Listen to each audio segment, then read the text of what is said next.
Sinon, Jeanne, enchantée. Sinon, Jeanne.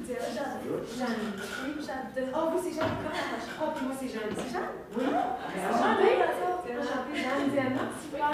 Justement, aussi, les gens qui se trompent sur mon nom, que j'imagine pas cette possibilité-là. Ah, ben non, les deux, un, deux. OK. Donc, c'est l'équipe S7 pour le cas stratégie collégiale. Donc, je vous lis des instructions du cas pour ensuite laisser les juges se présenter. Vous disposez de 15 à 20 minutes afin de présenter votre solution au juge. Le temps s'écoule à partir du moment où un membre de l'équipe débute la présentation. Je vous montrerai le temps restant à l'aide de cartons lorsqu'il vous restera 10 minutes, 5 minutes, 2 minutes et 30 secondes. Les 10 dernières secondes, je les montre avec mes doigts.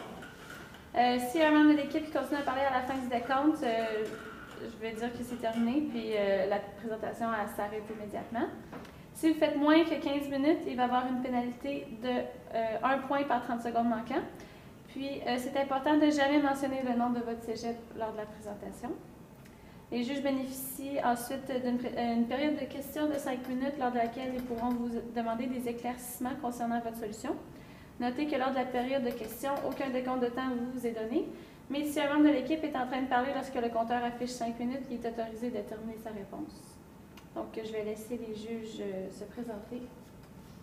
Bonjour, c'est Jeanne Duron-Lapointe, fraîchement graduée de la FSA, de la faculté d'administration, et membre aussi des Jeux du commerce de la délégation académique en stratégie en 2015 et en 2016, puis gagnante en stratégie en 2015. Simon Flubert, donc propriétaire, directeur général des productions SMP, également finissant ici à l'Université Laval en entrepreneuriat, gestion de PME, maintenant à l'UQAM en stratégie de production, en communication. Alors, Martin Dubé, chargé d'enseignement dans ce magnifique bâtiment.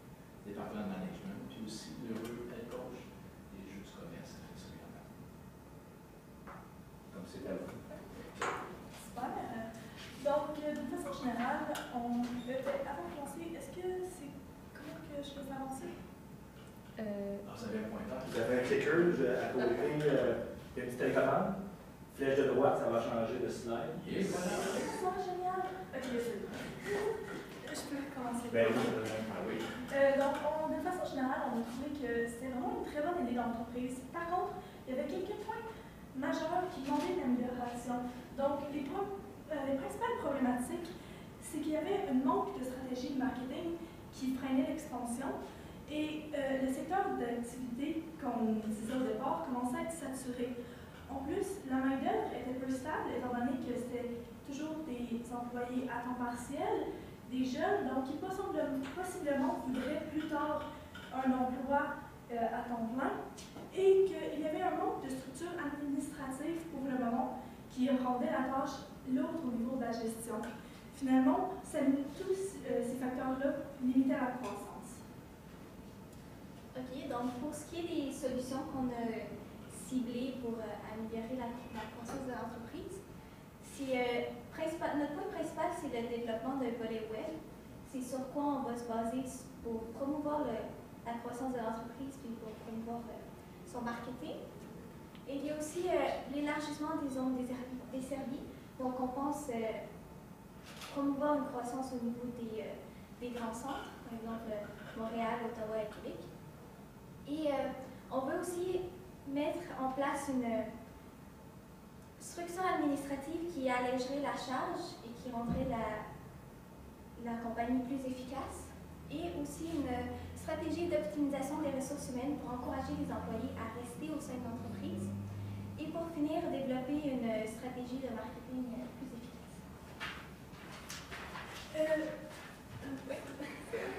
Donc, principalement, le volet web, il consisterait d'une embauche d'une personne spécialisée pour créer un site web interactif qui puisse faire du marketing et faire connaître le nom de l'entreprise en plus grand nombre de personnes. Aussi, il y aurait des applications mobiles qui seraient développées, soit pour le festival, pour la chanson, dans le fond aussi, pour que ça soit plus facile et plus interactif pour les personnes. Aussi, il y aurait des réseaux sociaux, vu qu'on est dans le temps de la technologie, les réseaux sociaux, c'est aussi quelque chose de très important pour les entreprises. Ça aussi parce que, dans le fond, ça ça touche plus les jeunes. Les jeunes sont plus sur les réseaux sociaux, donc ils peuvent devenir des clients potentiels. Aussi, dans les sites Internet, c'est bilingue pour les clients d'Ottawa, dans le fond, et aussi pour le reste du Canada, des États-Unis. Et aussi, dans le fond, il y aurait un service d'estimation de planification. Dans le fond, les personnes pourraient voir sur le site Internet interactif des plans, dans le fond, pour le budget et pour savoir la planification. Ils pourraient tout mettre qu'est-ce qu'ils voudraient et il y aurait le budget qui sortirait du site Internet. On a remarqué que les gens en général préféraient avoir une idée de prix, même si celui-là peut être mouvable après certaines rencontres. Avoir une idée du prix aide à avoir un public plus grand dès le départ, surtout au niveau web, par exemple.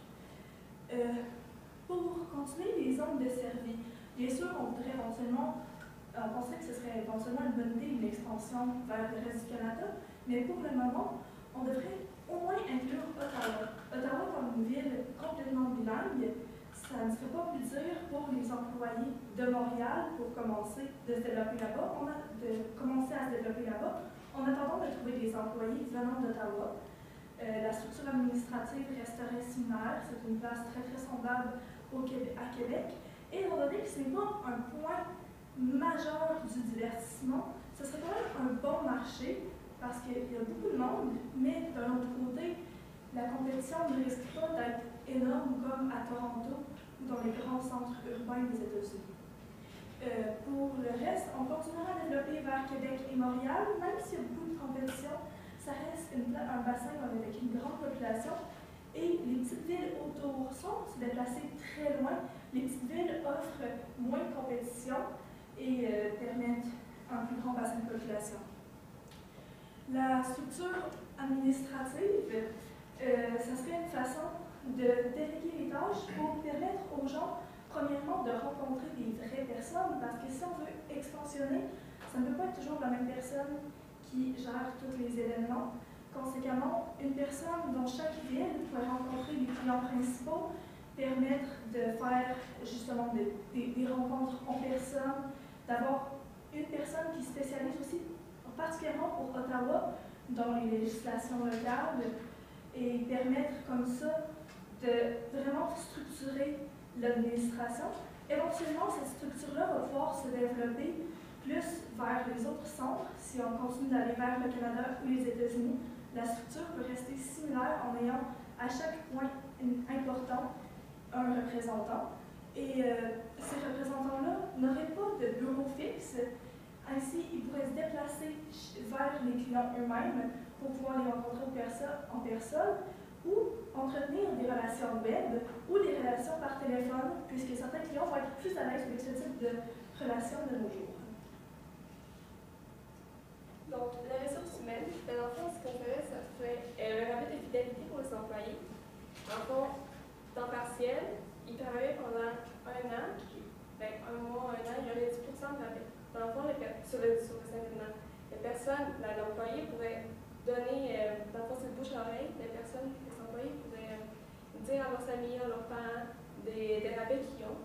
Donc, ça ferait la bouche-oreille, communication, et en plus, avec s'il y a des employés à Ottawa, à Montréal, à Québec, ça fait plus un groupe plus grand, des personnes qui peuvent, des clients potentiels qui peuvent contacter l'entreprise, soit par site web, Internet et tout. Sinon aussi, on avait une idée de parrainage d'étudiants, comme étudiants d'un jour. En fait, l'entreprise pourrait assurer la main-d'œuvre spécialisée.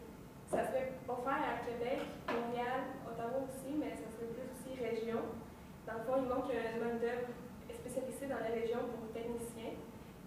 Ce qui fait, c'est que la compagnie mettrait des publicités pour encourager les personnes, les jeunes, à faire une journée avec un technicien, pour voir c'est quoi le travail, pour éveiller l'intérêt de la personne, pour dans le fond, assurer la main-d'œuvre. Et habituellement, chaque école a plusieurs techniciens amateurs qui rêveraient de pouvoir aider à organiser un vrai événement.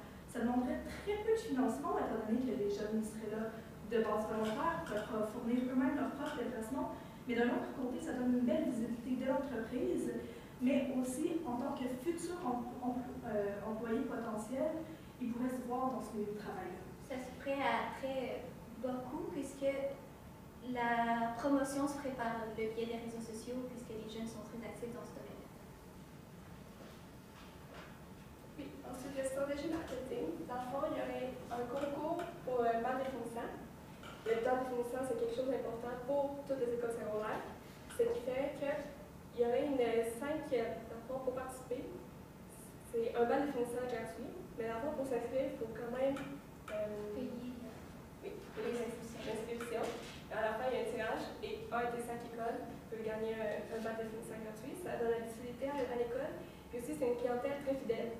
Quand une entreprise perce dans une école, l'entreprise, si elle fait un bon travail, c'est qu'il y a le code SFP. Donc, il reste avec la clientèle.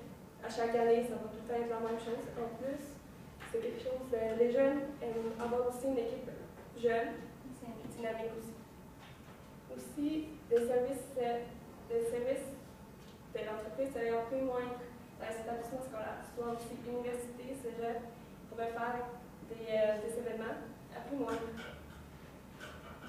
Comme ça favoriserait qu'éventuellement, quand ces personnes-là vont graduer, avoir leur propre organisation, vont pouvoir promouvoir ce type d'organisation d'événements. OK. Donc maintenant, pour le développement à moyen terme sur les 2 ans qu'on prévoyait pour mettre notre plan en action.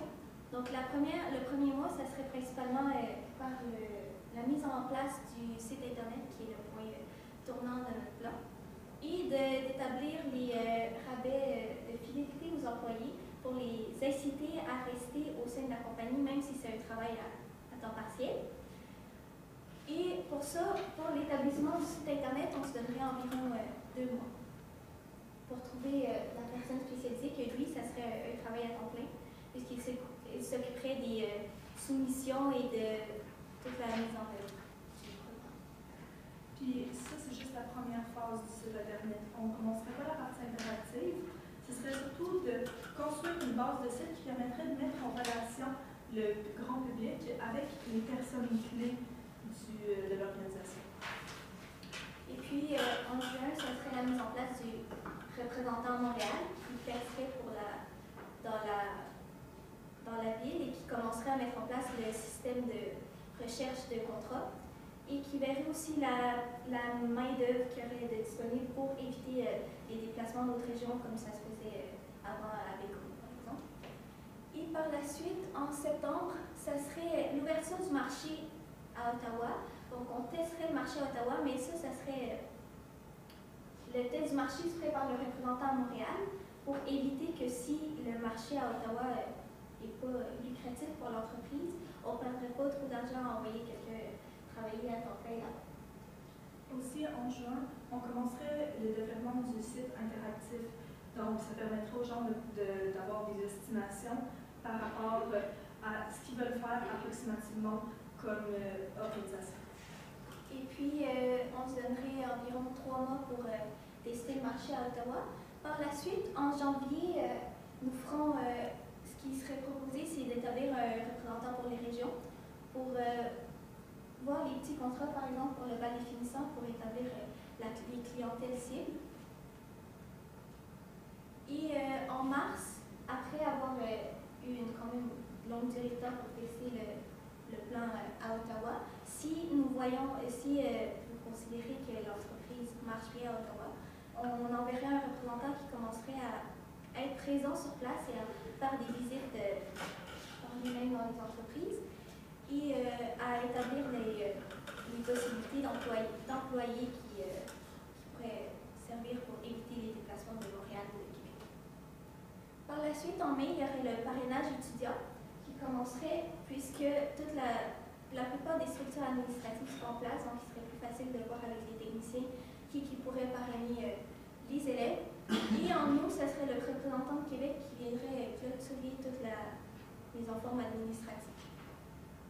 Et en septembre, puisque c'est le commencement de l'année scolaire, on commencera avec la promotion du BAL pour essayer d'approcher le plus d'écoles possible et avoir le plus possible d'une clientèle fidèle.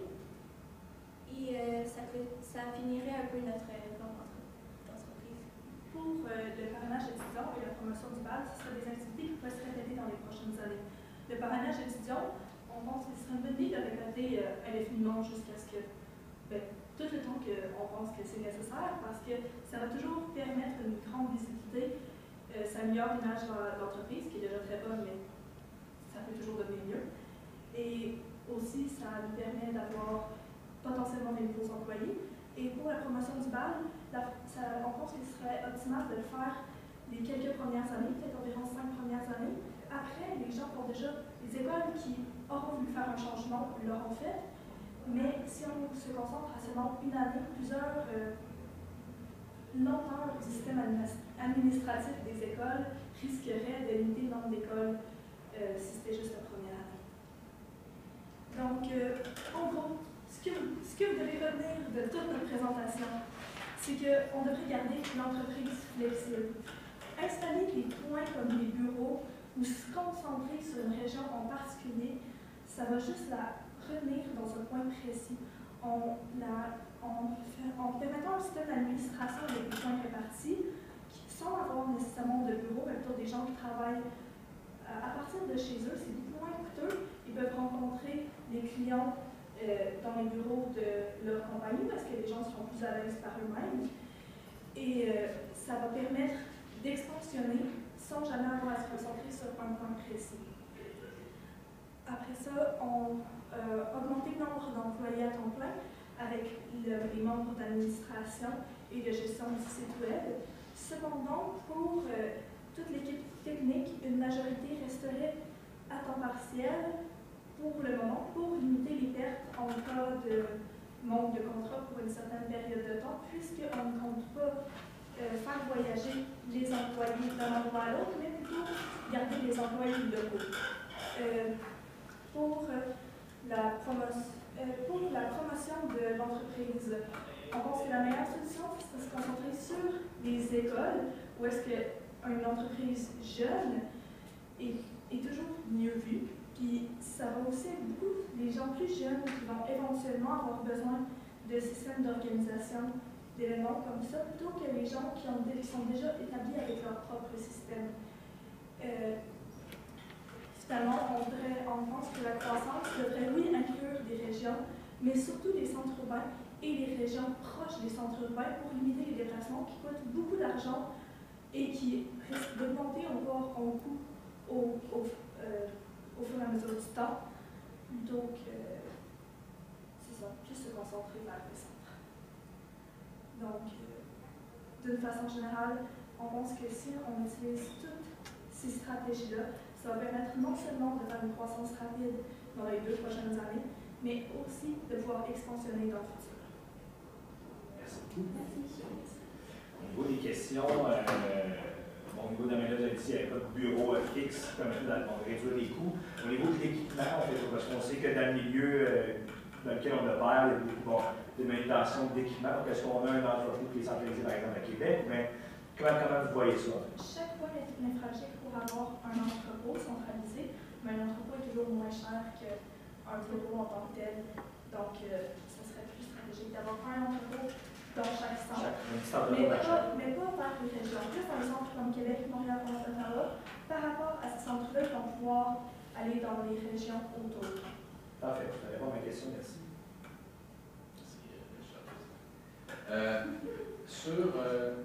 Dans la présentation, ça s'intitulait Volet Web. Vous avez parlé d'embauche de spécialistes du web. Maintenant, de marquer à temps plein. Est-ce que vous pensez qu'on devrait faire à temps plein pour une ressource comme ça dans l'équipe? On serait pas mieux avant de vous dire, ce serait pas mieux de, comme ça, vous entendre sur votre analyse. On pourrait aller vers un pigiste sur ce domaine-là, plutôt que d'avoir ce bureau là. Sincèrement, je vous parle là-dessus d'expérience. Je connais quelqu'un dans ma famille qui son travail, c'est ça, il s'appelle le webmaster de l'entreprise. Il a tout refait le site web. Puis ça constitue toujours un travail d'optimiser les relations web, ce qui est très utile dans les services comme ça qui sont plus particuliers et plus répartis. Oui, ça se pourrait qu'après quelques années, le site web ait besoin de moins d'amélioration, mais dans ce temps-là, il il va pouvoir optimiser le travail sur les applications, comme il était mentionné dans le document. Ces applications-là permettraient de rendre un aspect encore plus technologique aux événements, et je pense que ça va être en masse de travail pour lui de créer toutes ces applications-là. Puis de plus, le master du web ne s'occuperait pas non seulement de la mise en page, mais aussi de gérer toutes les soumissions et la mise en place des événements avant de le transmettre à ceux qui gèrent les entreprises dans les différents centres urbains. Il y aurait des tâches Ouais. Mais en toute sincérité, dans le domaine croissant, les grandes entreprises ont souvent besoin d'au moins un travailleur en temps plein, puis en fait, grande, même plus petite, sur le domaine web, étant donné que c'est vraiment la porte du futur vers la vente en ligne. Vous avez parlé de représentant à Ottawa, région d'Ottawa. Est-ce que, la question tantôt de notre président, c'est le local pour entreposer nos équipements, parce que c'est quand même des caisses de son, c'est quand même des caisses de son. Est-ce que, on parle d'Ottawa, mais est-ce que dans votre scénario d'analyse, ce serait identifier peut-être une place d'affaires plutôt à Gatineau pour évidemment rester dans la même province, puis peut-être penser à avoir des économies sur les locaux, justement, parce que c'est sûrement moins cher à Gatineau qu'à Ottawa. J'aimerais ça vous entendre là-dessus. L'entrepôt pourrait être à Gatineau très facilement parce que c'est un pont à traverser pour Ottawa, mais la région a ciblé strictement Ottawa, étant donné que c'est une plus grosse ville et il y a beaucoup de tourisme, mais aussi beaucoup de fonctionnaires. Ça veut dire que c'est un milieu assez aisé pour avoir besoin de vouloir user ce qui est Depuis Ottawa, selon moi, ce serait la porte d'entrée pour le reste du Canada. Ce serait le moyen de mettre en place et de tester, si on veut, l'entreprise en dehors du Québec. Je voudrais connaître juste la logique justement derrière votre question, de dire on va aller à Montréal, avoir un représentant d'abord à Montréal, ensuite Ottawa, ensuite les régions qui revenir à Québec. Pourquoi Québec en premier Parce que Montréal est centralisé entre Québec et Ottawa. Conséquemment, c'est des trucs qui sont gérés à Québec particulièrement ou à Ottawa. Il va pouvoir s'occuper d'un petit peu tout avant que d'autres personnes les remplacent. Pourquoi Ottawa avant Québec? Simplement parce que Ottawa implique des législations un petit peu différentes, à cause que c'est une province différente, évidemment. Donc, qu'ils puissent commencer à se former un système dans d'autres provinces, puis avant de redoubler notre système dans notre province, qu'on a déjà un point à Montréal, on sait que c'était mieux de commencer par Ottawa et par la suite de faire Québec. En plus, on a déjà des gens qui travaillent à Québec. Par rapport à Ottawa, ce qu'il va vraiment falloir embaucher des gens localement, ce qui va demander vraiment un superviseur pour tout gérer ce nouveau monde-là.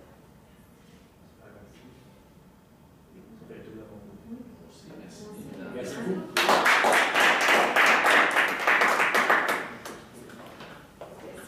Merci beaucoup, bonne belle journée. Merci les filles, bonne journée. Merci beaucoup. Bonne journée. Merci, bonne journée. Merci vraiment de nous avoir écoutés. Vous nous regardiez tout le temps, c'était vraiment fun, vous avez l'air intéressés. C'est vraiment valorisant pour nous que vous portiez attention comme ça, puis on apprécie énormément. Merci, bonne journée. C'est apprécié aussi.